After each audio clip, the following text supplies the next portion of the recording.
Olá, muito boa tarde para você que nos assiste. O Consulta ao Doutor de hoje fala sobre relacionamentos no trabalho. Quem tira as nossas dúvidas é a doutora Verusca Gendov, psicóloga clínica. Não saiam daí, o Consulta ao Doutor já está no ar.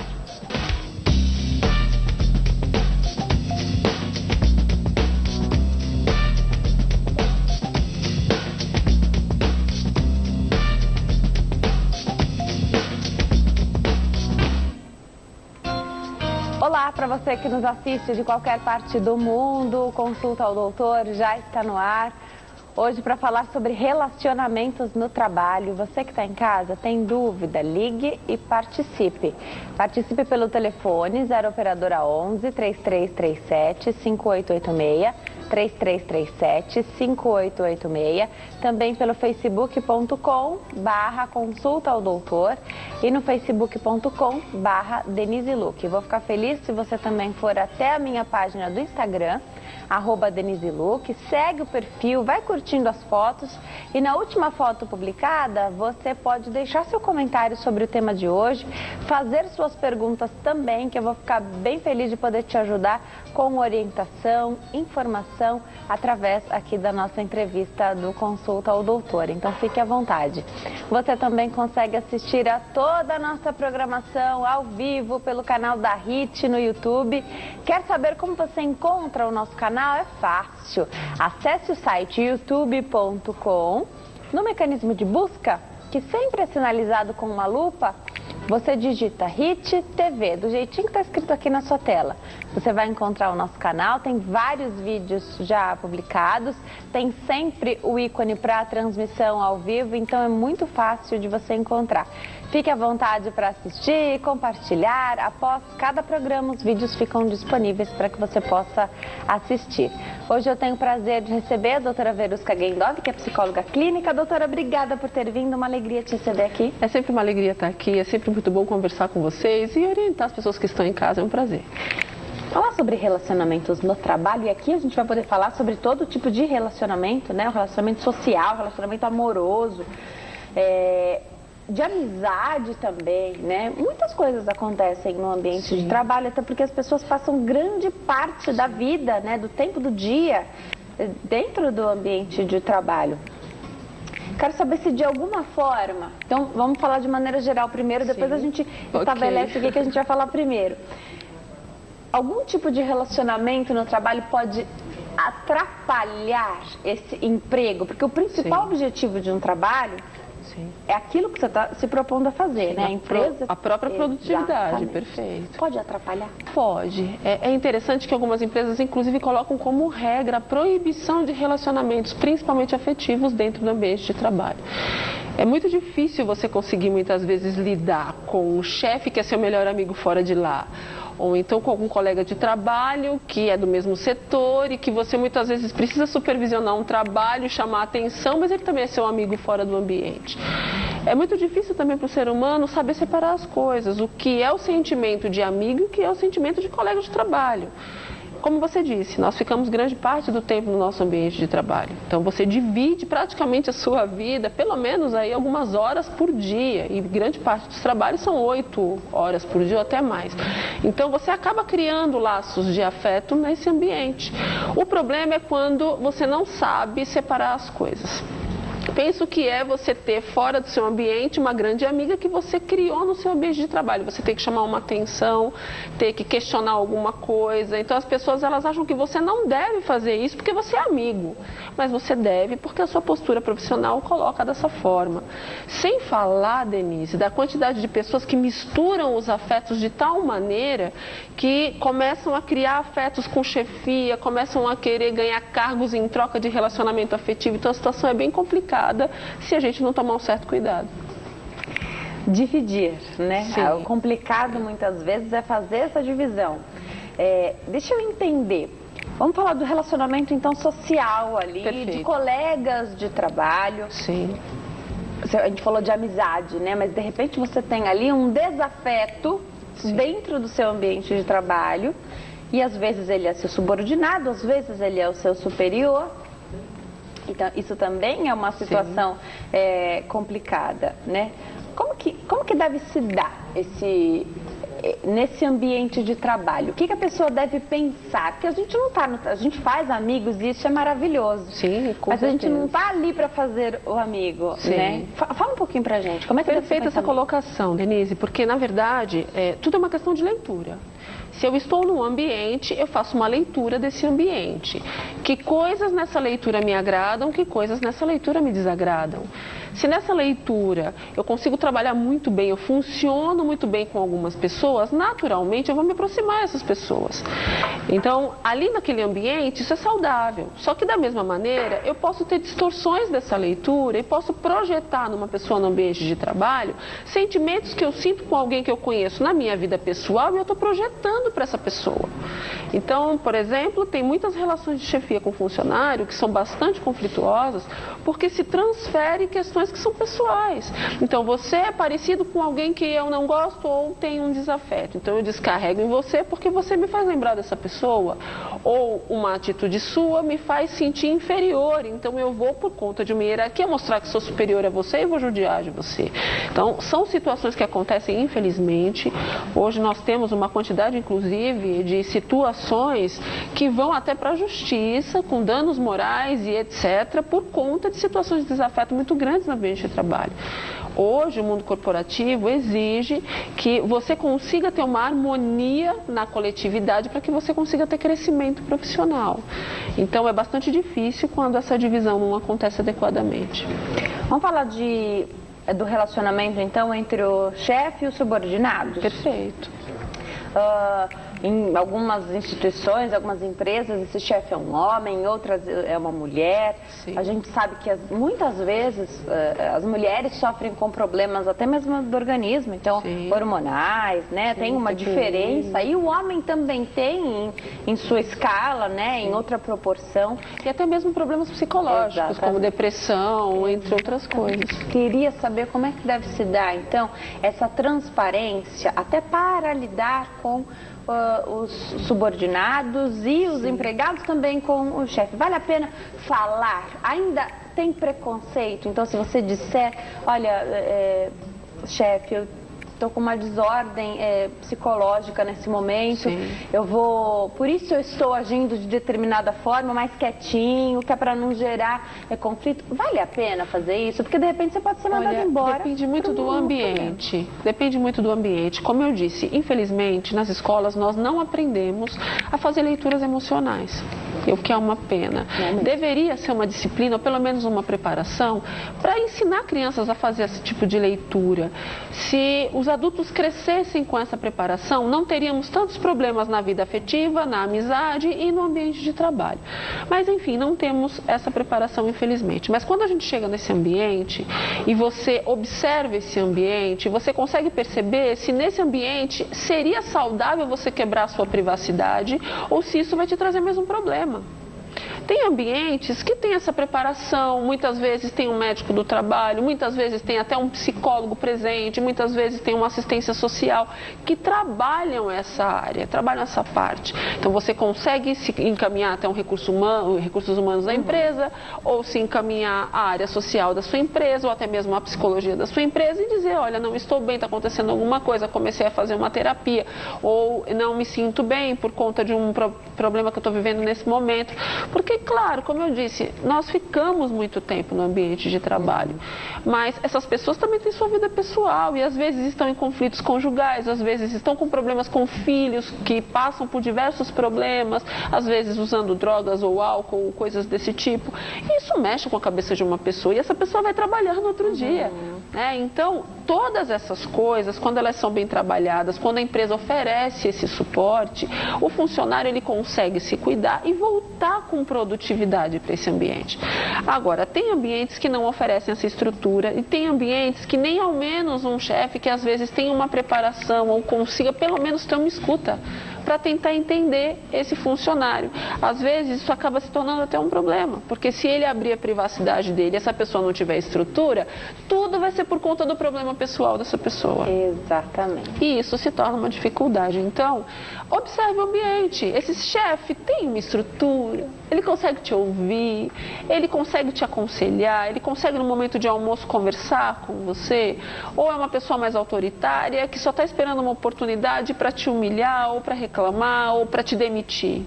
Tudo isso tem que ser observado. Agora, essas desordens aí, esses problemas que acontecem na vida, né? A gente sabe que a ideia é que ao você entrar no seu trabalho, né, você deixe tudo pessoal de lado e se concentre ali nas suas horas de trabalho. Sim. Mas determinados problemas são tão grandes e tão importantes que isso é difícil de deixar para trás, né? Então você acaba carregando, né, com você. Depende, varia de pessoa para pessoa conseguir fazer essa divisão ou é realmente da proporção do problema. Então você falou até de filhos usando drogas, por exemplo. É um problemão, isso acaba com qualquer pai, mãe, né? Acaba com famílias, né? Parar para pensar, se colocar no lugar da pessoa, pode ser que a pessoa realmente não consiga dividir ali, que a produtividade dela fique abalada. É muito complicado, mas nós temos as duas coisas, Denise. Nós temos aquelas pessoas que têm uma certa maturidade, conseguem ter uma seriedade no seu ambiente de trabalho, porém aconteceu algo muito grande e isso de alguma maneira trouxe uma paralisia de produção. Então a pessoa sempre produziu e é um momento para esse chefe avaliar, poxa, essa pessoa está aqui comigo há tanto tempo, trabalhou super bem, nunca tive problemas, mas nesse momento alguma coisa aconteceu, preciso conversar com esse funcionário. É claro que, infelizmente, problemas acontecem. Agora, tem pessoas que já são mais imaturas ou não sabem lidar com conflitos, não tem nenhum tipo de preparação. Então, tudo é uma problemática. Brigou com o namorado, não trabalha no outro dia. Não concorda com alguma situação que aconteceu no ambiente de trabalho, fica uma semana afastado. Então, tem coisas que precisam ser melhor trabalhadas, melhor conversadas. É difícil, às vezes, para uma chefia que não acompanha de perto o seu funcionário, conseguir discernir o que é uma depressão, que realmente possa estar acontecendo por qualquer motivação, ou uma birra. Como você consegue separar tudo isso? É muito complicado. Então, o ideal seria que essa leitura fosse feita por chefias ou que pelo menos esse funcionário fizesse essa leitura que pudesse saber, eu não consigo levar isso para o chefe, mas para quem que eu posso levar que pode me ajudar? Agora, uma coisa é fato, a produtividade cai, a pessoa fica à mostra. Inevitavelmente, em algum momento, alguém vai questionar. E aí é um momento, às vezes, de você conseguir pedir ajuda e se colocar na situação. Perfeito. A telespectadora ligou para cá, Graziele, ela é pedagoga, professora, trabalhou com uma diretora muito autoritária, que a fazia trabalhar pelo WhatsApp, pelo telefone, quando não era isso que havia ficado combinado. Passava metas de trabalho para o fim de semana impossíveis de serem alcançadas, tratava sempre de forma muito grosseira. Ela saiu do trabalho há uns meses já e essa saída a deixou muito angustiada, estressada. Ela está sem norte, ela quer saber o que ela pode fazer. Na verdade, o que deixa mais chateada é que, na verdade, ela não tem provas do que aconteceu. E aí, isso acontece mesmo, né? Olha, é interessantíssimo, Graziele, né? Isso. Graziele, muito importante sua pergunta. Olha só, uma coisa foi o que aconteceu com Graziele. Ela teve a privacidade dela invadida e vale aqui um recado importante. Você, quando é contratado para trabalhar, você tem uma quantidade de horas exercendo o seu contrato. Infelizmente, algumas empresas têm quebrado isso, invadindo esse espaço sem pagar hora extra. Então, se você tem um aparelho, de repente, que recebe ligações e você precisa resolver coisas fora desse horário contratado, você tem que ser indenizado por isso. Você tem que receber por isso, porque você está ocupando mais tempo de trabalho fora do determinado. Então, isso é uma hora extra, né? E tem toda, claro que vale a pena procurar um advogado para conversar sobre isso, mas tem toda uma quantidade de informações nesse sentido que protegem esse funcionário. Outra coisa, grupos de WhatsApp. Os grupos de WhatsApp, quando são instituídos no seu telefone particular, não podem ultrapassar o horário de trabalho. Então, o que aconteceu com a Graziele? Graziele, ela teve o horário de trabalho acrescentado a horas extras de trabalho e criou uma saturação emocional, que pode originar, não sei se necessariamente é o caso dela, teria que avaliar com um pouco mais de cuidado, mas pode ocasionar depressão. Porque quando você tem um volume de pressão muito grande, invasão da sua privacidade, muitas horas de trabalho, inevitavelmente você tem um esgotamento emocional. Então é possível que a Graziele pode ser uma possibilidade, está apresentando um quadro de depressão e isso é uma responsabilidade da empresa. Então se isso aconteceu, ela disse, eu não tenho como provar. Tem sim. Tem uma estratégia que é importante você saber que existe. Se você sai com sequelas emocionais de um ambiente de trabalho, você precisa fazer uma avaliação psicológica. A partir do momento que constatada a depressão ocasionada por este ambiente de trabalho, você tem que procurar um advogado e pedir o ressarcimento disso. Esse tratamento tem que ser bancado pela empresa. Existe possibilidade de indenização porque houve um dano e esse dano foi ocasionado pela empresa. E o único profissional capaz de conseguir constatar se realmente existe um processo que foi originado pelo ambiente de trabalho e afetou o seu processo emocional é um psicólogo clínico ou um psiquiatra. Esses profissionais, eles vão avaliar e eles vão ter condição de dizer e de provar que a pessoa tinha uma qualidade de vida e teve uma perda, e essa perda tem que ser ressarcida. Perfeito. Buscar esse auxílio psicológico e o auxílio jurídico é essencial. Né? Até porque se ela tiver um norte jurídico também, de repente isso já acalma. O jurídico ele é essencial, mas o advogado ele vai precisar ter a constatação real se existiu ou não o dano emocional.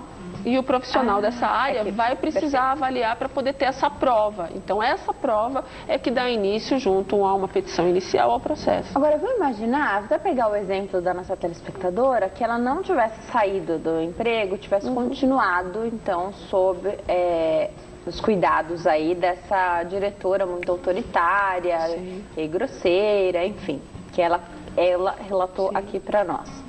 Que também tem um processo de assédio moral aí, né? Tá. Como lidar, então? Sim. Com uma... Você não pode abandonar seu emprego, Claro você tem que se submeter a determinadas situações. Como fazer? O ideal, Denise, é você sentar e conversar. É que as pessoas têm muito medo de perder o emprego e isso faz com que elas segurem as emoções, elas consigam evitar a expressão de emoção, né? E é muito negativo, porque todas as emoções que a gente segura, infelizmente, tudo aquilo que a gente não externaliza, em algum momento da vida vira patologia, vira doença, seja orgânica ou emocional. Às vezes tem pessoas que chegam no ambiente pra gente, né, do consultório, com diversas patologias clínicas já, diferenças enormes de produção, porque tiveram um processo emocional afetado por situações como essa. Então, que a gente não permita que isso aconteça. Então, o ideal é que a gente sente com essa pessoa, olha, preciso conversar com você, e dê educadamente uma devolutiva, colocando os pontos que você verifica que são positivos nessa pessoa. Olha, você como chefe, eu admiro isso, isso e isso. Porém, como funcionário, eu não estou conseguindo administrar o teu posicionamento desta e desta forma, porque eu vejo errado. Você não percebe, mas você está me machucando, você está trazendo um processo que me traz um dano e a gente precisa resolver isso.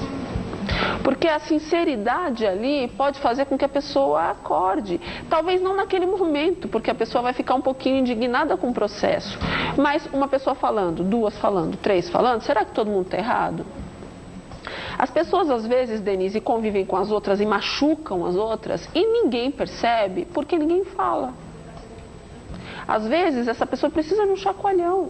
Desculpa, mas você não é a chefe que você está mostrando ser. Você, infelizmente, está me adoecendo. E muitas vezes essa chefe precisa de ouvidos também, né? Sim. Ela precisa ser ouvida. Mas o que acontece? Todo mundo concorda com aquele funcionário, todo mundo concorda que a pessoa não tem postura, não tem preparação, não tem maturidade para ser chefe, que infelizmente, vai aqui uma realidade, muitos chefes não têm preparo para ser chefe, às vezes estão em determinados cargos por amizade e não tem estrutura para lidar com isso. E infelizmente, usa a hierarquia para mostrar um poder que é um processo de falha emocional. Precisa se sentir importante pelo poder que exerce, não pela realmente facilidade que exerce. Então, muitos funcionários hoje são machucados. Aí, quando você chama uma dessas pessoas para conversar, todo mundo concorda com aquele funcionário que está doente, que ele adoeceu por conta da chefia. Mas todo mundo tem medo de dizer que também está doente por conta da mesma pessoa. Medo de ser demitido. Só que daqui a pouco o ambiente inteiro está doente. Denise, eu já cheguei a atender, é interessante colocar isso, eu já cheguei a atender pessoas, diversas pessoas, dos mesmos setores em determinadas empresas. E pela queixa, a gente já sabe o que está acontecendo com a chefia. De, às vezes, eu ter que sentar com esses funcionários, olha, você não é o primeiro que está aqui. Eu já tenho uma quantidade de pacientes dessa mesma empresa, então será que é você que está errado? Ah, mas se eu pedir para alguém para a gente conversar, a gente vai ser demitido. Mas o que você prefere, perder o emprego ou sua saúde? Sim. Dá para a própria pessoa, vamos imaginar nessa situação que você falou, então, onde o problema está na chefia, de cada funcionário criar um mecanismo para lidar com isso? Porque a gente sabe que esse processo de adoecimento aí pelo trabalho, ele vai muitas vezes por algo que é dito, ameaça, mas que jamais se concretiza e não vai se concretizar. É uma coisa bem desestrutural psicológico mesmo, né?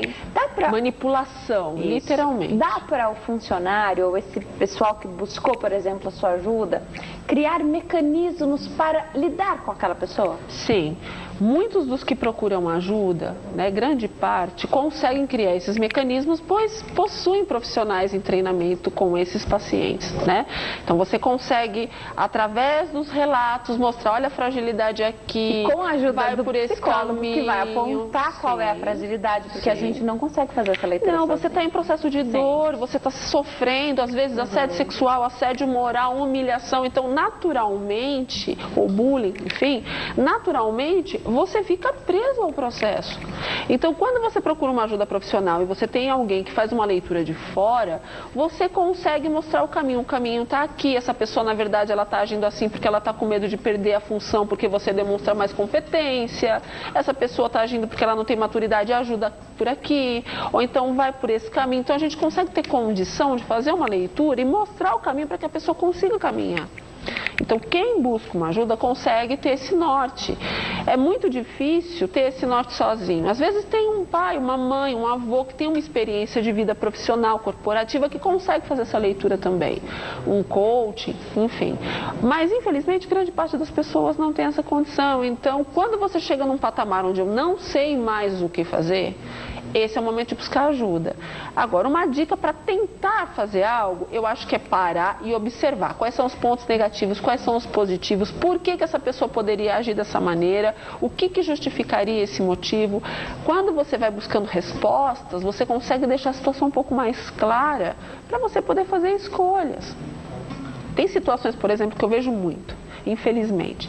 Pessoas que se relacionam afetivamente no ambiente de trabalho, por conta disso, utilizam disso para colocar em determinados cargos o afeto emocional, já que namora ou tem uma relação afetiva com a pessoa, coloca essa pessoa. Aí essa pessoa tem ciúme da outra, que é muito mais competente e tem uma certa amizade com quem essa pessoa tem afeto. Então essa pessoa passa a se dedicar a derrubar aquela outra. Pura e simplesmente por ciúmes, pura e simplesmente por situações emocionais, por questões de afeto. E não é muitas vezes por questões só profissionais. Então, tem muita coisa envolvendo o ambiente de trabalho que tem que ser analisada. Eu vou deixar uma perguntinha enquanto eu me preparo para dar um recado, doutora. Sim. Um bom líder, né? O bom chefe, o chefe ideal, é aquele que consegue identificar, porque a gente falou do problema no chefe, né? Mas muitas vezes os funcionários estão passando por problemas, como a gente começou falando, e o bom chefe é aquele que vai enxergar isso e não vai de maneira nenhuma, até porque a pessoa está com um problema, não significa que ela não é um bom profissional, né? Vai enxergar aquilo e respeitar e conversar e dizer, olha, você não precisa falar se você não quiser o que é, mas busque uma ajuda, a empresa está com você, eu estou com você. Esse Esse é o bom líder, doutora? O bom líder é aquele que consegue fazer leituras, Denise. O bom líder é aquele que consegue observar bem o ambiente. É aquele que entende o emocional e a própria produção daquela outra pessoa. E quando esse chefe consegue fazer essa leitura e ele tem uma liderança instintiva na sua atitude, no seu comportamento, ele vai conseguir sempre trazer esse funcionário, ele vai sempre conseguir reabilitar esse funcionário. Agora, aquele chefe que se aproveita da fragilidade de seu funcionário para mostrar poder ou hierarquicamente que é mais importante, infelizmente esse não tem preparo. Vamos para o intervalo? No próximo bloco tem mais bate-papo. Até já!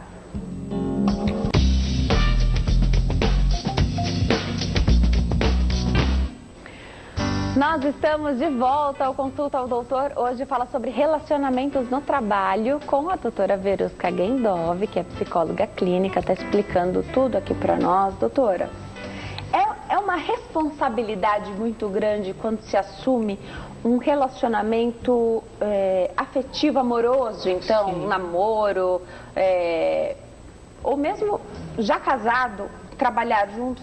Sim. É uma responsabilidade ainda maior? Sim. Porque, ok, você tem seu relacionamento, mas ali não é para ser o seu relacionamento, sim, né? Desde que as questões pessoais, as questões conjugais não sejam colocadas neste ambiente, não sejam foco deste ambiente, o problema é que isso pode muitas vezes gerar fofoca, gerar processos com outros funcionários que sempre vão achar que um está sendo privilegiado por conta da questão afetiva, ou muitas pessoas projetam seus problemas conjugais também ali. Brigou no dia anterior, então estão mal-humorados e amargos. Não conseguem nem se falar no ambiente de trabalho, porque ontem você não trouxe tal coisa que eu pedi. Então, é muito complicado. Agora, tem pessoas que funcionam muito bem juntas. Você sabe que eu vejo os dois aspectos no ambiente lá profissional, no meu atendimento, né, no consultório, porque eu recebo pessoas que funcionam muito bem juntas quanto casais e ninguém supera a produtividade desse casal. Tá. Vejo muito isso em algumas áreas e é bem interessante, assim como pessoas autônomas também que têm o seu negócio, trabalham com seus esposos, eu acho fantástico, esposa, enfim. E tem pessoas que não conseguem trabalhar, que o ideal é estar longe para a noite estar junto, porque se forem trabalhar vão ficar brigando, feito cão e gato, e não vão conseguir produzir nada. Então, o que eu costumo dizer é que vale a pena você fazer uma avaliação de como é seu casamento e se realmente cabe esse funcionamento profissional. Porque se não couber, o ideal é que cada um tenha os seus trabalhos em outros aspectos, em outros locais, em outras empresas, para que um não interfira no trabalho do outro. Quando é uma escolha de entrar ou não no mesmo emprego, né, montar o negócio, enfim, ok. Pensar sobre isso. E quando o relacionamento aconteceu nesse ambiente de trabalho? Aliás, algumas empresas colocam como regra. Sim. Não pode se relacionar no ambiente de trabalho. E aí tem que respeitar, né?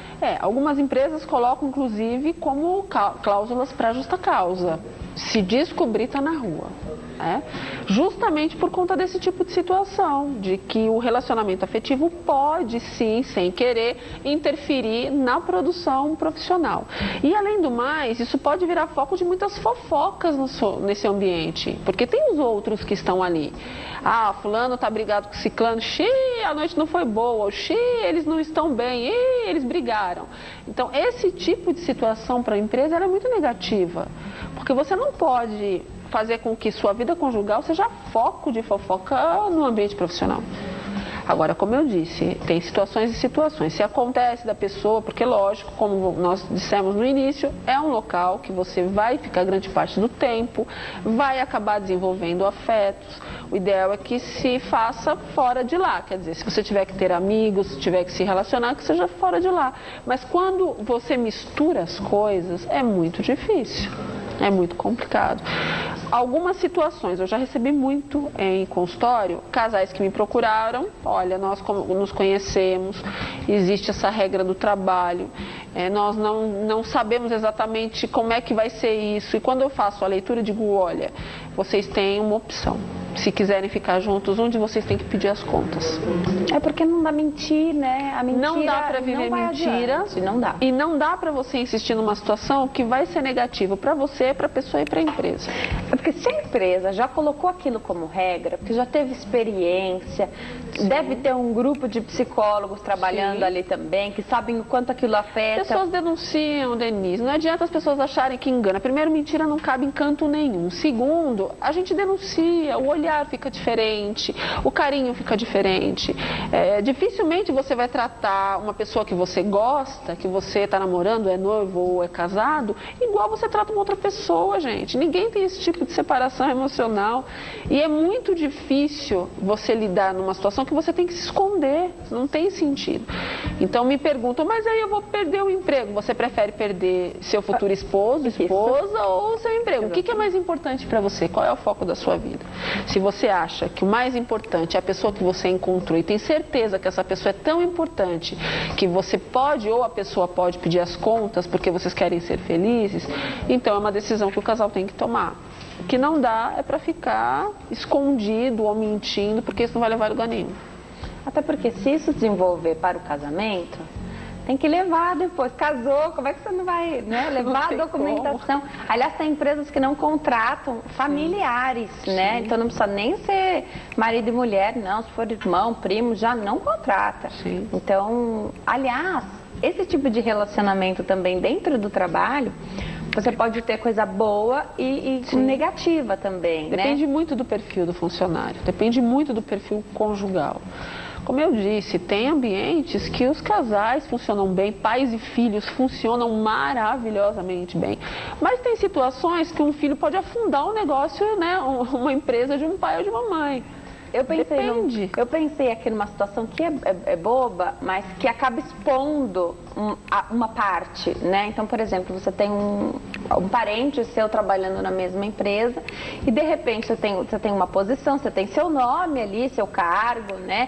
Você tem sua credibilidade.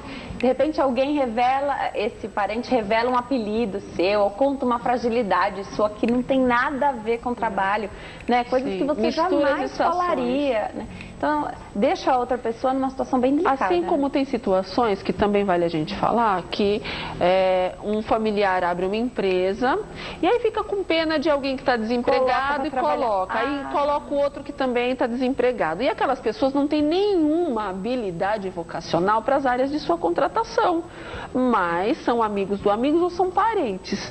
Então, é muito difícil, porque essas pessoas não vão render e muitas vezes me procuram, ver o que eu faço agora. Eu falei, você vai ter que demitir. Não tem.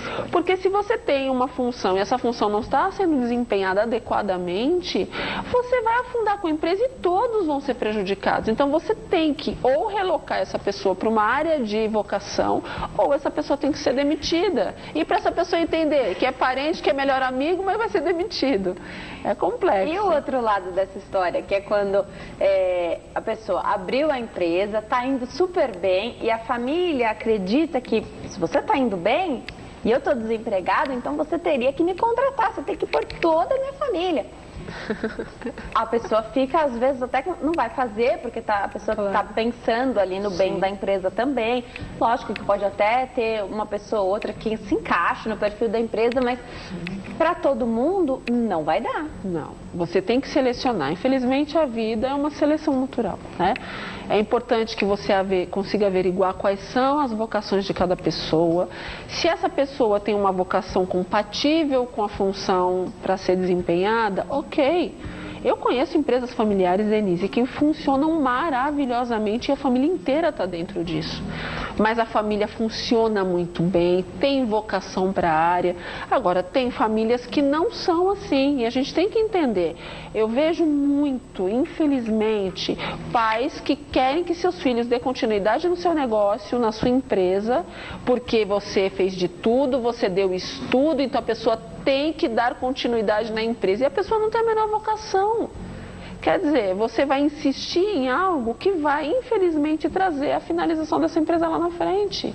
Porque não é a vocação da pessoa. Que tal entender qual é a vocação desse filho? Que tal utilizar essa vocação de uma forma adequada, que esse filho vai ser feliz, vai ter o trabalho que melhor, né, melhor encaixa, melhor cabe, e você vai encontrar uma outra solução para o seu problema, para a sua dificuldade ali. Doutora, filhos que trabalham com os pais e se veem muitas vezes, eles trabalham antes de fazer a faculdade, se veem às vezes obrigados, forçados de determinada maneira a fazer a faculdade que mais vai ajudar aquela família, né? Sim. Pensando por um lado, pode ser ótimo, te abre uma porta, se a pessoa minimamente gostar daquele ofício, né? Sim. E o que pode acontecer também é, desde essa época, então desde mais cedo, esse filho, por trabalhar com o pai, não tem ideia do que é um relacionamento hierárquico no trabalho. Isso pode prejudicar a vida depois? Então, de repente, você contrata esse rapaz que durante anos trabalhou nessa empresa familiar, mas não tinha um relacionamento que pudesse comparar o que existe no mercado de trabalho hoje com relação ao chefe. Isso pode atrapalhar, de repente, a pessoa ficar desorientada? A primeira coisa que precisa ser feita é que esse filho precisa de uma avaliação vocacional. Porque antes mesmo de tomar uma decisão sobre uma profissão que melhor adequa, você tem que saber qual é o perfil. E muitos, infelizmente, pecam por não ter essa informação. Quando você tem um teste vocacional que te direciona a uma profissão, já vai conseguir ficar muito claro o que dá ou não dá para fazer nessa situação. Agora, digamos que esse filho foi se adaptando, conseguiu até, nem é a vocação, mas conseguiu se adaptar, porque muitas vezes os pais fizeram uma vista grossa para diversas coisas, não tiveram regras com ele, porque que preferem ele ali do que fora dali, porque ele dá muita despesa, então é melhor ele trabalhar por conta da despesa que ele gera. Então esse jovem, ele foi se desenvolvendo, mas não porque ele tinha competência, é porque ele não tinha regras para cumprir. E quando esse jovem tem que encarar o mercado de trabalho, o mundo não vai ser pai e mãe.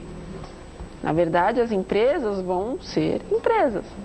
E para isso tem regras, tem cobranças, tem metas, tem produtividade, que esse jovem vai ter dificuldade de cumprir porque ele não foi treinado.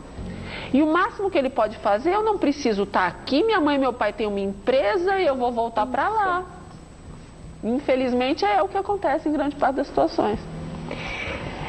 A telespectadora ligou para cá, tem 50 anos, tem depressão, sofre de ansiedade. Por esses motivos ficou afastada determinado tempo da empresa.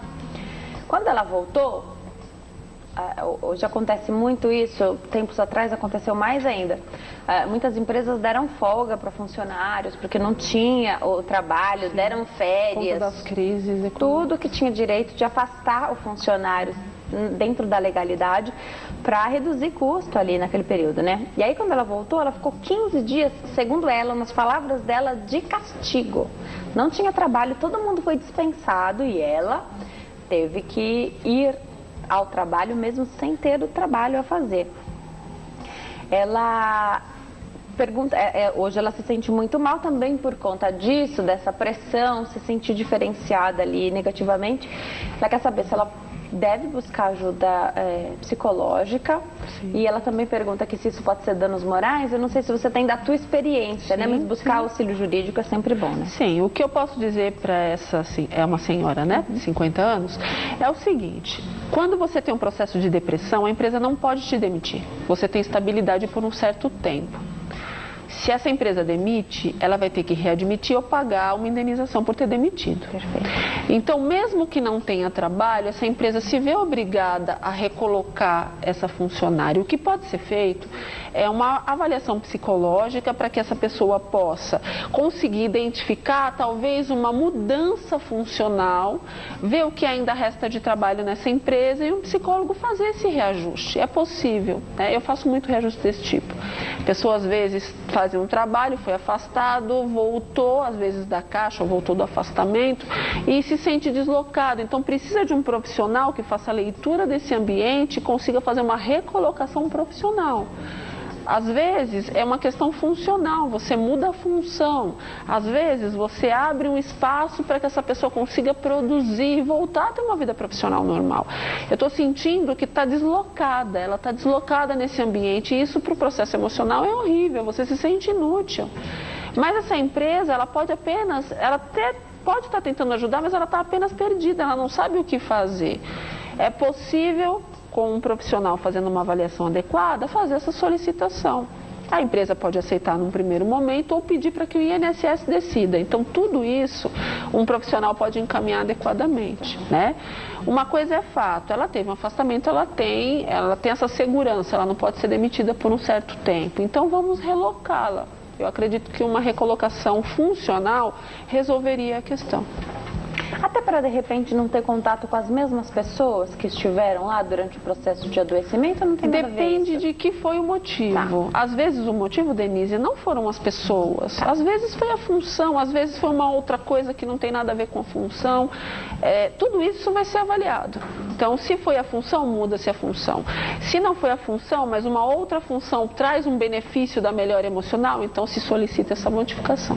A gente sabe que um atestado médico dá direito a esse paciente, a essa pessoa, né, esse funcionário de ter o dia ali abonado, mas fato é que nenhuma empresa enxerga com bons olhos funcionário que vira e mexe, entrega atestado, né? Então, tem um motivo, ele realmente existe, mas pega um dia, pega 2, pega 3, pega outro dia.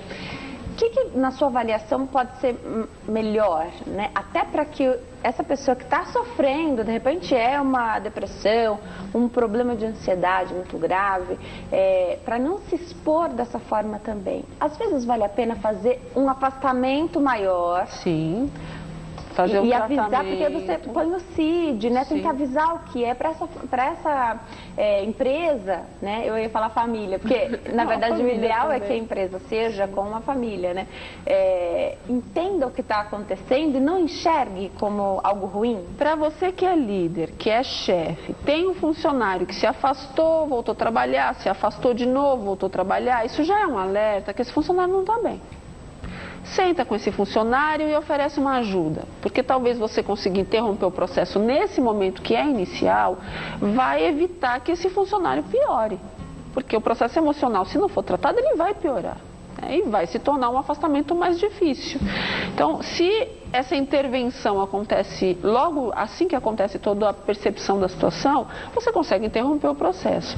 Agora, caso isso não aconteça, às vezes não se percebe, às vezes acha que o funcionário... Porque, infelizmente, acontece muito isso. As chefias pensam que o funcionário está de má vontade, que não está se dedicando. E pode ser que não seja nada disso, pode ser que esse funcionário está com depressão, essa é doença, pode ser que ele esteja muito mal. Então, vale a pena você conseguir averiguar tudo isso. Quando você tem um processo inicial, um tratamento paralelo não tira você da profissão. Mas quando você deixa a situação crescer muito, esse funcionário vai ter que se afastar, vai ter que se tratar para normalizar toda a sintomatologia, porque é necessário que isso aconteça, para que ele possa ser inserido de novo e que seja decidido se inserido na mesma realidade ou em outra realidade. Vai depender do que causou a depressão. Doutora, você falou até de uma estabilidade que pode existir aí do paciente diagnosticado com depressão, por exemplo, né? O funcionário, no caso, um paciente seu, não pode usar disso para obter vantagens. Não, eu não posso fazer determinado serviço, você não pode falar assim comigo, não pode, né? Desde que, lógico, esteja tudo dentro dos conformes daquilo que fica estabelecido sempre, né? Não pode usar disso para obter as vantagens. Claro, né? Não vou fazer, faz corpo mole. O que a gente tem que observar, e geralmente os profissionais que lidam com isso percebem muito tranquilamente, é quando realmente existe uma incapacidade emocional de exercer função. Então, uma pessoa que está em depressão, dependendo do grau, dependendo do que está acontecendo com essa pessoa, Denise, ela não aguenta barulho, ela não aguenta telefone tocando, às vezes não aguenta lidar com o público ou com o estresse desse público. Então vai depender do quanto ela está doente e do tipo de função que ela tem. Então muitas vezes quando a gente afasta uma pessoa com depressão e de novo retorna essa função modificada, esse contato inicialmente é evitado para que você consiga fazer um prolongamento de melhora, para que ele possa ser readaptado a voltar à função, se assim for importante ser. Mas tudo isso é observado, tudo isso é acompanhado, tudo isso é um treinamento emocional constante, é um processo de tratamento. Não é do dia para a noite, então é um processo. Então tudo isso a gente tem que ver com calma. Eu tenho pessoas que apenas uma mudança de função resolveu o problema. Então, tem pessoas que querem usar disso para se aproveitar, mas tudo isso tem que ser observado. Um profissional dificilmente afasta uma pessoa que não tenha realmente dado para afastamento. Quando um profissional da minha área ou da psiquiatria resolve mesmo afastar, é porque infelizmente a incapacidade já está alta demais. E por preservação da vida a gente opta pelo afastamento. Essa questão de realocar o funcionário, colocá-lo em outra função, enfim, rearranjar ali para ele continuar trabalhando, depende da boa vontade da empresa?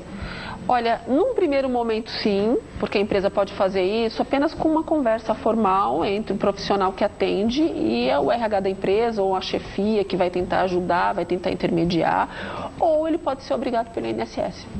Vai depender da situação. Eu já tive as duas situações acontecendo. Tem situações que as empresas levam para o lado emocional, acabam fazendo uma birra, não vou relocar. Aí você faz toda a justificativa e isso vai para um processo para o INSS. E o INSS vai decidir com a psiquiatria do perito, né, do psiquiatra perito. Então, se ele entender que aqueles laudos realmente têm um sentido, ele vai pedir essa recolocação e eles não têm que fazer. Ou vão ter que indenizar e demitir. A gente vai para o intervalo. No próximo bloco tem pergunta aqui da telespectadora lá de Santa Catarina. Ela é contratada, tem um empregador, então um chefe, que ameaça sempre, se você não fizer, vou te mandar embora. Então sempre com a saída ele ameaça. E ela está preocupada. Acredito que do ponto de vista jurídico também, mas aqui a gente vai se ater mais à parte psicológica. As coisas acabam sendo muito próximas, né? Já a doutora vai explicar, então, o que ela precisa fazer. Até mesmo, de repente, montar uma estratégia dela mesma de como lidar a isso, como responder a isso, como se posicionar. Já, depois do intervalo, não saia daí.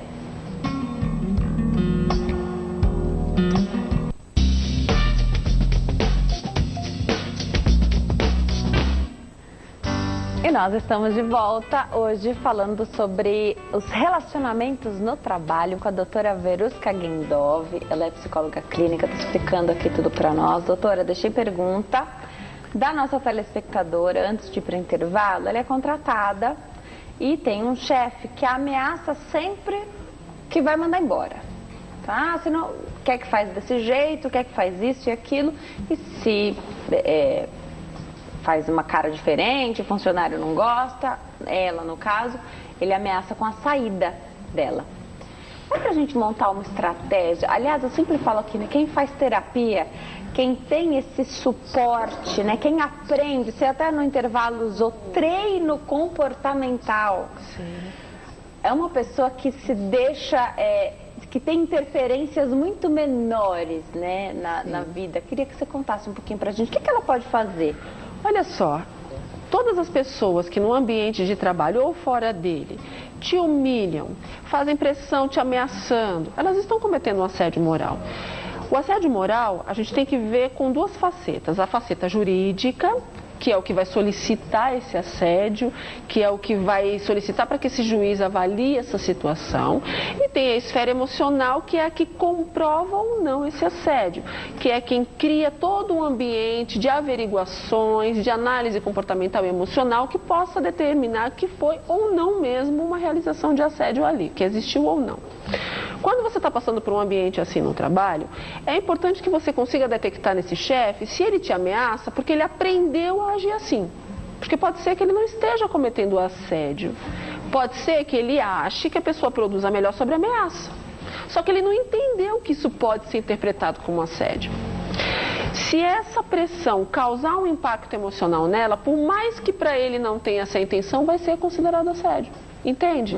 Porque houve uma pressão sobre outra pessoa, houve um dano emocional sobre outra pessoa. É horrível a pessoa toda hora ficar sendo ameaçada que vai ser demitida num ambiente onde a gente vive um momento de crise econômica, uma dificuldade de recolocação profissional e essa pessoa fica ameaçando constantemente, então está usando da hierarquia para fazer uma pressão sobre uma outra pessoa. Vale a pena a primeira tentativa comportamental, sentar com esse chefe e perguntar para ele se ele percebe o que ele está fazendo. Mas o que? Você diz a todo momento que vai me demitir se eu não fizer tal coisa. Você já parou para analisar que isso pode ser considerado um assédio moral? Porque talvez você não saiba. Então eu vou te dar a chance da gente recomeçar de novo, tentando trabalhar direito. Eu não vou falar nada, você também vai rever a situação e a gente vai tentar trabalhar. Agora, se continuar assim, vai ficar difícil. É porque se não tiver conversa, a gente fica pensando, mas quem é que vai ter essa coragem, né? Que se não tiver essa conversa, você vai ter que sair desse trabalho. Porque não vai ter saída. Não tem Quando o assédio começa a acontecer, direta ou indiretamente, deixando bem claro que o comportamento é assédio. A questão é se a pessoa percebe que está fazendo isso. Só que na hora que vai ser avaliado, né, juridicamente, e vai ter os laudos profissionais, dependendo do dano que esse assédio causou, o juiz vai entender que é um assédio porque ele causou dano, gente. Não adianta o chefe dizer lá, eu não queria fazer isso, mas fez. Causou um processo emocional nessa pessoa, essa pessoa sofreu, essa pessoa teve desgastes na sua emoção, nos seus comportamentos, essa pessoa ficou retraída, essa pessoa ficou fechada, essa pessoa ficou tímida, isso trouxe danos no comportamento dela. Ela teve perdas sociais, às vezes perdas afetivas por conta do processo profissional. Então tudo isso, se provado, precisa ser reparado. Então, a pessoa pode não perceber que está fazendo isso, porque para quem faz, talvez não tenha impacto disso, mas para quem sofre tem. Então, para não dizer que não sabia, para não dizer que não tinha essa intenção, senta com jeito, conversa com essa pessoa, diz que quer muito trabalhar ali, quer muito mostrar a produtividade, mas que com essas ameaças se torna impossível e que se isso continuar, ela vai entender que isso é um assédio. E por mais que ele diga, então tá bom, tá demitida. O dano já foi feito, não foi? Quem disse que não vai ser reparado? O dano já foi ocasionado. Agora, se você souber que tem uma psicóloga na empresa, e as empresas hoje, muitas têm psicólogos, né? Vale a pena ter essa conversa com o psicólogo da empresa? Eu sempre costumo dizer, Denise, que primeiro converse com sua hierarquia. Para que tudo seja muito colocado. Caso não consiga resolver, quem é o superior dessa pessoa? Se essa empresa tem um RH muito bem formatado e tem um psicólogo, vale a pena levar um papo com esses profissionais. Às vezes o assistente social, às vezes o psicólogo, às vezes o RH, dependendo da dinâmica da empresa, tem essas três possibilidades. O que não pode é se fechar e ficar sofrendo calado, porque dependendo do que pode acontecer, o dano pode ser muito difícil de você reparar. Porque é a sua vida, são dias da sua vida, são anos da sua vida que vão ser, infelizmente, jogados fora por conta de uma atitude que muitas vezes pode ser instintiva. A pessoa instintivamente fez aquilo, impulsivamente fez aquilo e nem sabe o dano que causou. Então, que a gente possa avaliar. Eu costumo dizer que, no fundo, as pessoas que fazem sabem com quem fazem, porque eles escolhem aqueles que não reagem. E quando você reage, é impressionante, como eu posso garantir para você que está em casa, que grande parte das pessoas vai ficar calada. Não são todas, mas que grande parte vai ficar calada, vai. Porque ela está solta ali fazendo, e de repente alguém, opa, sinalizou que tem algo errado. E aí ela começou a refletir. Aí que as coisas começam a tomar um rumo. É difícil as pessoas ouvirem que as pessoas agem com você de acordo com aquilo que você deixa que elas façam, Sim, né? Então, elas só vão fazer com você aquilo que você permitir. Se a gente para analisar, as pessoas permitem por medo, é verdade, permite por medo de ser demitido. Mas entre ser demitido e perder a saúde, será que não vale bater um papo com esse chefe?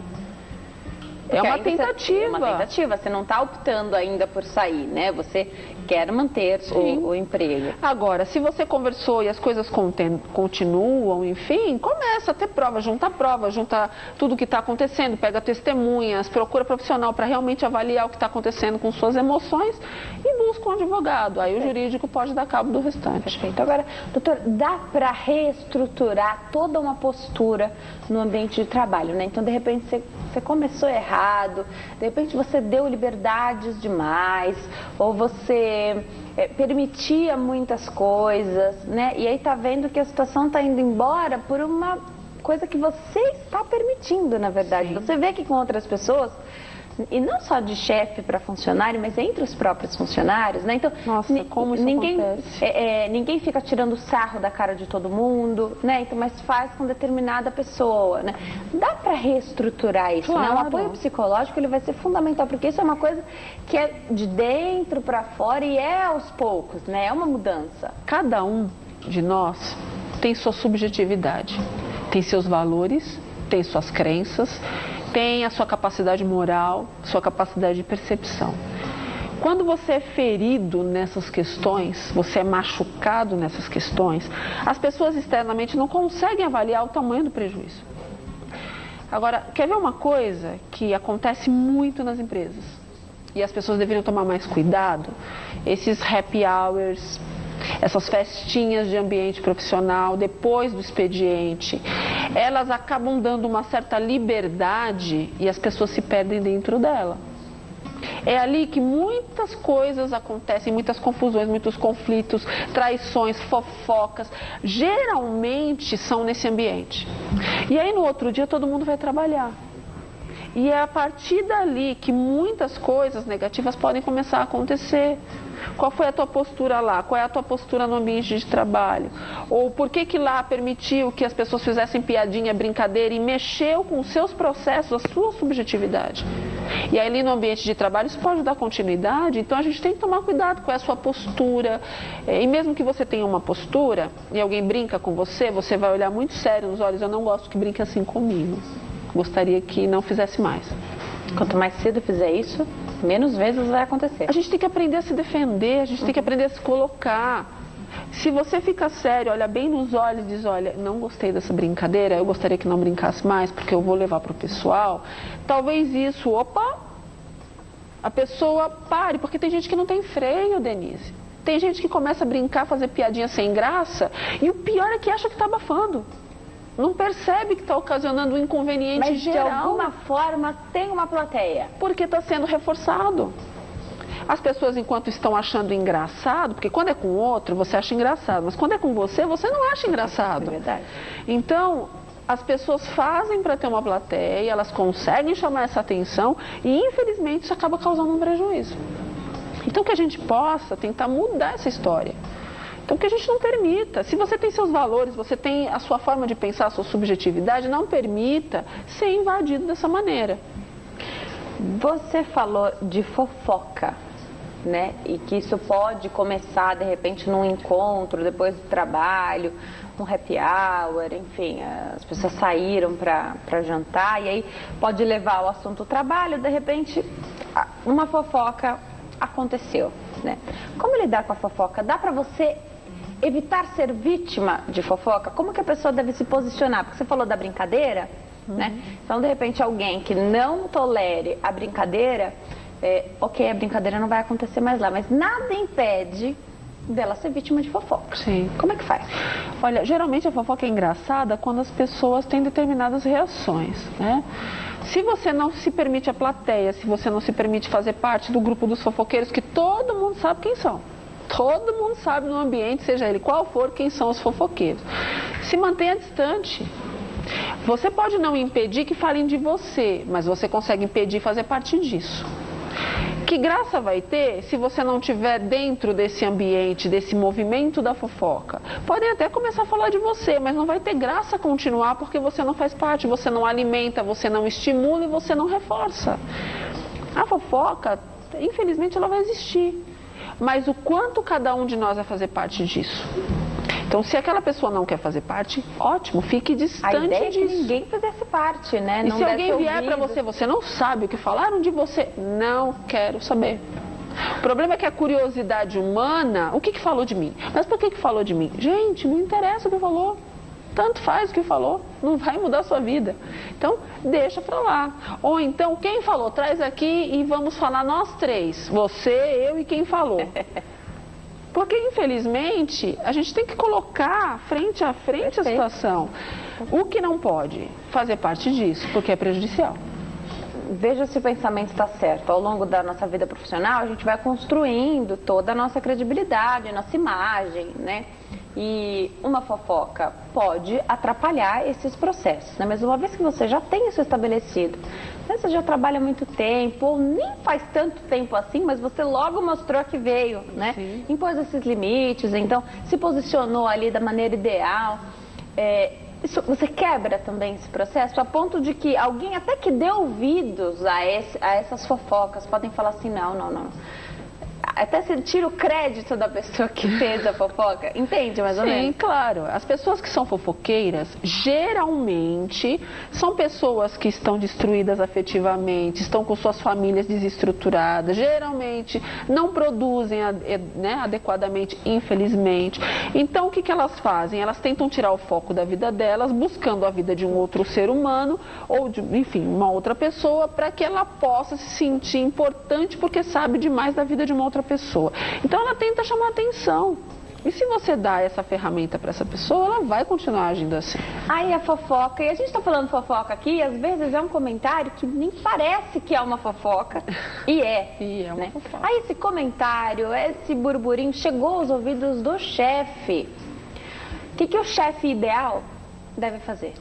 Olha, senta com todo mundo, pega todo o setor, conversa com essas pessoas e coloca a importância, de novo, da meta da empresa, da cultura da empresa, do quanto é importante não se perder tempo com algumas informações. Acho que num primeiro momento uma boa conversa pode resolver. Num segundo momento, premiação para aqueles que não estão envolvidos em conversa.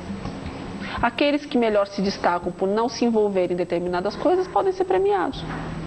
Acho muito mais interessante fazer isso do que punir aqueles que estão no meio da fofoca, porque pode ser que você vá punir alguém que nem seja o culpado. E o alvo da fofoca não pode ser prejudicado por conta disso?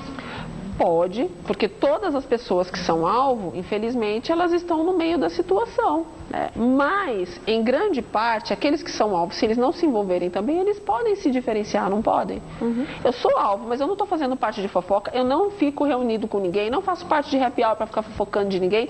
E, em algum momento, vão perceber que a minha produtividade é melhor, porque eu não perco tempo com fofoca, que eu me dedico mais ao trabalho, que eu tenho muito mais tempo de funcionamento no meu trabalho. E isso, inevitavelmente, vai fazer com que aquela pessoa se destaque.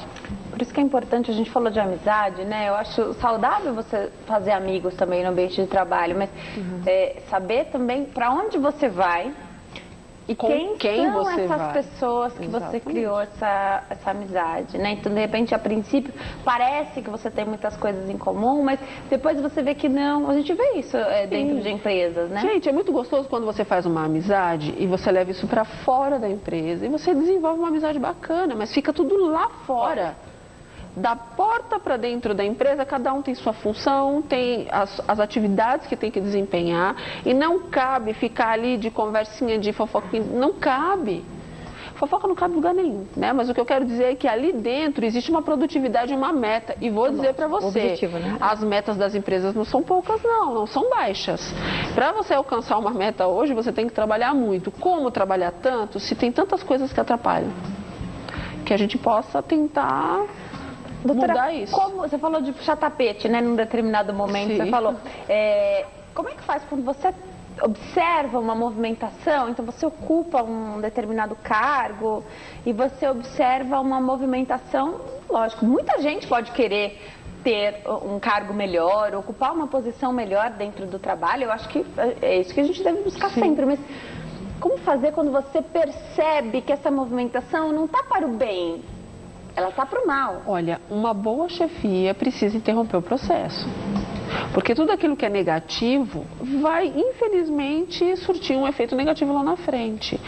E a chefia, ela vai abraçar o resultado da produção de cada um ali. Infelizmente, por corridas por cargos, disputa de cargos, muitas pessoas fazem coisas absurdas. Uma chefia adequada percebe quem tem caráter, quem não tem, percebe... Não premia quem tem a postura errada, né? Quem você quer colocar num cargo de confiança da sua empresa? Quem puxa um tapete? Ou quem tem competência? Ou quem tem caráter? Quem que você vai querer? Infelizmente, hoje nós temos muitas situações onde pessoas são falsas, se fazem de amigas, porque elas querem um cargo. Elas não têm competência para estar lá se não for puxando o saco do chefe. Só que um chefe verdadeiro, um que realmente avalia um bom trabalho, ele precisa saber avaliar o caráter das pessoas, porque é o caráter e a produtividade que vai fazer a diferença nesse ambiente. Sim. Tem pergunta aqui da telespectadora. Ela é funcionária pública, ficou afastada por um ano porque tem depressão e síndrome do pânico. Tentou voltar várias vezes, doutora. Então, nesse processo, recebeu a liberação, né? Tudo de acordo com aquilo que é estabelecido até pela nossa legislação, né? Tentou voltar várias vezes. O período máximo que ela conseguiu trabalhar foram 6 dias, mas ela tem crises de novo. E aí a empresa fica na situação, por ela ser funcionária pública concursada, eles não podem mandar ela embora e ela não pode trabalhar, porque o que está em risco ali é a saúde dela, né? Sim. Vale a pena buscar esse apoio e buscar e aí que pode ser o psicólogo, em conjunto até muitas vezes com o psiquiatra, para argumentar isso para a instituição que ela não pode voltar. Ela trabalha num hospital, inclusive pode ser um perigo para as outras pessoas também, né? Claro, é importante que se averigue o que acontece com essa pessoa e por que esse tratamento não tem trazido efetividade nas respostas. Às vezes o tratamento ele é apenas parcial, às vezes apenas o psiquiatra está dando continuidade, dá as medicações, mas as motivações emocionais às vezes podem não estar sendo trabalhadas. Para a gente conseguir trabalhar uma questão de uma forma integral, é necessário trabalhar os motivos emocionais que causaram tudo isso, trabalhar os traumas, trabalhar os medos, trabalhar tudo o que causou o problema. Então, uma primeira tentativa seria uma adequação do tratamento de uma forma mais integral, psicologia e psiquiatria. E dependendo da situação, agregando outros profissionais que, sei lá, podem ser necessários aí. Por exemplo, um terapeuta ocupacional, uma pessoa que faça uma atividade física. Então, vai depender de várias coisas nessa análise. Uma segunda tentativa é realmente aposentar essa pessoa por incapacidade profissional. E hoje em dia a depressão ela é uma dessas motivações de se tirar esse funcionário, né? Se o funcionário tentou várias vezes e não conseguiu, ele precisa ser aposentado por incapacidade emocional. E emocionalmente não se tem capacidade de um trabalho. É possível fazer isso pelo INSS, mas tem todo um caminho para isso. Então o psiquiatra e o psicólogo precisam avaliar para poder avaliar melhor cada situação. Eu acredito que essa seja a última pergunta do programa de hoje, mas achei bem interessante e vou fazer. Claro. O telespectador trabalha como estagiário num banco e ele é gaúcho, está há menos de um ano aqui em São Paulo. O gerente dele, os colegas de trabalho, sempre se referem a ele como gaúcho ou gauchinho. Isso incomoda desde o começo, mas ele deixou.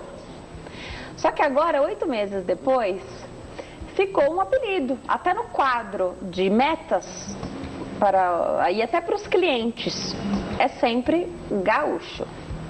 Enfim, ele diz aqui, ninguém me chama pelo nome, não é de forma pejorativa, ele acha, né? Mas como vou ser um profissional, ele te pergunta, para competir a uma vaga, se meu gerente não sabe meu nome, ou finge que não sabe meu nome, ele conta. Apesar dele corrigir sempre, mesmo na frente de todo mundo, então ele fala, meu nome não é gaúcho, meu nome é tal. Mas nada muda, no quadro tá lá, então todo mundo se refere a ele como gaúcho. O que posso fazer? Adorei essa pergunta, porque às vezes o apelido vem e você não gostou, você não quis, você deixou porque era o seu início de trabalho. Dá para mudar, né? É claro que desde o início, se a gente pudesse evitar esse tipo de situação, seria melhor, né? O ideal seria conversar com a chefia e dizer que aquilo incomoda e também tentar buscar emocionalmente o porquê incomoda, se ele é gaúcho mesmo. O que será que isso subjetivamente traz para ele? Por que isso traz um incômodo? Um processo emocional traria essas respostas. É lógico que ele tem direito de ser chamado pelo nome, ele tem um nome. Mas o porquê que tudo isso incomoda tanto é uma questão interessante da gente avaliar. Agora, já que ele não gosta e é uma opção, ele tem que ter posturas que façam essa modificação. Olha, eu não gostaria mais de utilizar esse apelido, eu não gostaria mais de ter esse apelido como algo principal aqui. Agora, vamos ao fato. As pessoas, elas tentam fazer associações neurologicamente falando. E ela vai associar o quê? Ela vai associar características diferenciadas que facilite nessa associação. Então, se a pessoa é de um local, às vezes, essa facilidade de você associar com um local. Às vezes ela tem uma altura diferente, às vezes ela tem alguma coisa, algum detalhe diferente que chame atenção. Então, eles preferem utilizar esses recursos como associação para facilitar.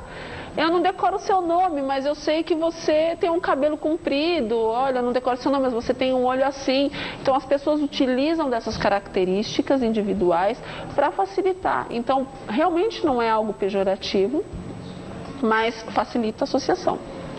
Mas se incomoda, ele tem direito. Mas olha, o argumento que ele usou aqui, até na mensagem para nós, é maravilhoso. Às vezes você pode chegar para o seu gerente e falar para ele, olha, não me sinto confortável no ambiente profissional para concorrer a uma vaga, eu quero crescer aqui. Ok, Denise, mas vamos imaginar também que ele pode crescer exatamente pela característica. Então, será que ele não consegue? Isso, né? Acho que vale a pena ele analisar com um profissional, com um psicólogo, se ele quer um caminho realmente de fazer com que o nome dele pessoal sobressaia. Isso é legal, é bacana, ele tem um nome, ele tem plena razão e tem essa necessidade de crescer com esse nome. Ou se de repente, profissionalmente, levar o apelido não vai ser interessante como retorno para ele. Porque se a gente pensar nessa figuração pessoal e as pessoas decoram mais fácil, então talvez o nome não seria tão fácil de decorar e o apelido é. Então será que não é uma vantagem? Entendi. Então ele vai ter que fazer essa análise e tentar descobrir se vale a pena ou não e por que inquieta ou não. E poder decidir com mais tranquilidade. Buscar essa ajuda. Adorei. Doutora, eu sempre gosto quando você vem aqui, está sempre convidada a voltar. Eu vou deixar o telefone da doutora e ela utiliza o WhatsApp até para os telespectadores, o pessoal que acompanha o trabalho da doutora Verusca, mandarem sugestões. Ela grava vídeos, ela sugere, então, para que a gente possa debater nos próximos encontros aquilo que está ali demandando atenção naquele momento. Então, o telefone 0 operadora 11 98249 0073 98249 0073 e no YouTube, doutora, também tem um canal, então vai lá e se inscreve no canal. Doutora Verusca, D-R-A Verusca com K. Doutora, obrigada por ter vindo. O pessoal sugere mesmo temas, né? Sempre um prazer e sugere. Inclusive, quem está com problemas de relacionamento afetivo, problemas no trabalho, quer saber se está sendo traído ou não, tudo isso tem lá no meu canal. Acesse o vídeo. E se não tiver algum vídeo lá, pode mandar uma mensagem que com certeza, assim que for possível, eu gravo o vídeo para você. Vai ser um prazer. Obrigada, doutora. É sempre um prazer estar aqui. Bom fim de tarde. Bom fim de tarde. Obrigada a você que escolheu ficar bem informado aqui conosco hoje. Não se esqueça de se inscrever lá no canal da HIT no YouTube. Você é sempre sinalizado das transmissões ao vivo e de cada vídeo que sobe para o canal. Então, youtube.com e digita no mecanismo de busca HIT TV. Você encontra o nosso canal. Fiquem com Deus, até amanhã. Tchau.